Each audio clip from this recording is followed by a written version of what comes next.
Good morning. Thanks to all of you for being here. I'm County Executive Dow Constantine. Last Friday in South King County, federal authorities arrested Daniel Ramirez, a 23-year-old man with a work permit, arrested him at his father's home. Ramirez was arrested by immigration officials despite his status as a dreamer. He's one of those who was brought to the United States as a child, who has lived here all his life, and who was protected by a law signed by President Obama. His only confirmed brush with the law in Washington is speeding ticket in 2016. Even before this made national news yesterday, people in neighborhoods throughout King County and throughout Washington State have been feeling afraid. Afraid for their human rights, for their families, for their safety. And they have every right to feel afraid. There's the fear that federal agents will come into their homes and take away someone else who has a legal right to be here. This president continues to push his unconstitutional travel ban that would separate families, even those who lived here for years as peaceful, contributing members of our community. People who've helped build our region's prosperity now live in legitimate fear of the United States government.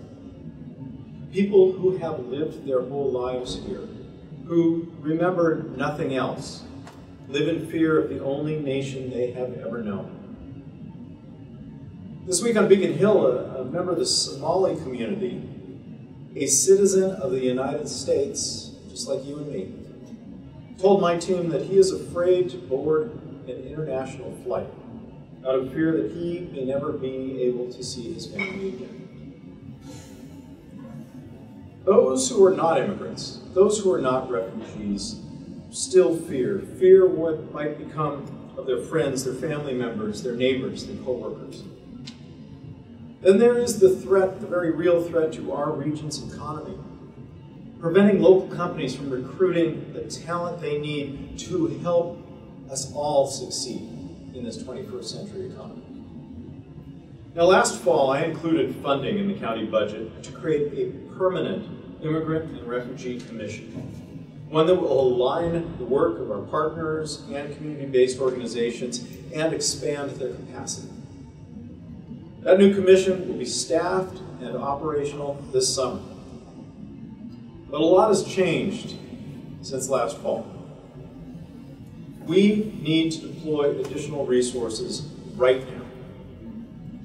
Now is the time for us to fight for the safety and the dignity and the equality of all who live here. Now is the time for action.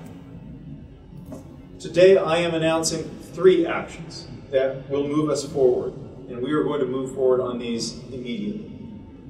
First, I will transmit an ordinance to the County Council tomorrow that will provide $750,000 in rapid response services.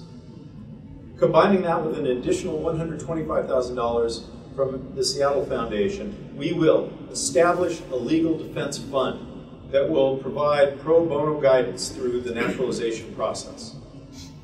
Develop and distribute Know Your Rights education materials, a program in multiple languages so that everyone knows what to do if they are approached by a federal agent or are victims of a hate crime.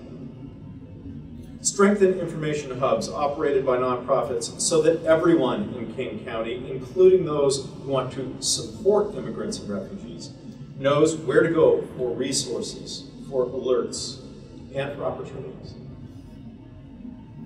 Second, 65 elected officials from throughout King County have signed a pledge to protect those in their community, to affirm that we are a welcoming community, including those who came here from other countries, yearning to breathe free.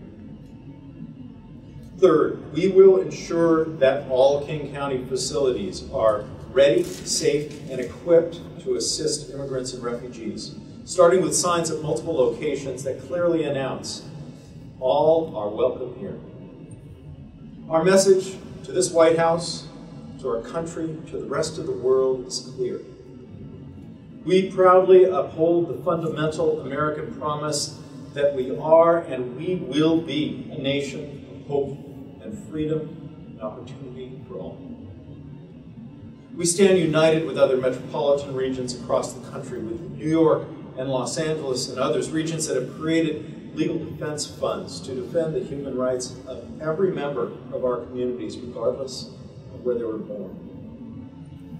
I thank everyone here for joining us today, and I particularly thank those who stand behind me this morning as we announce this community-wide effort, and everyone in this community who stands with us.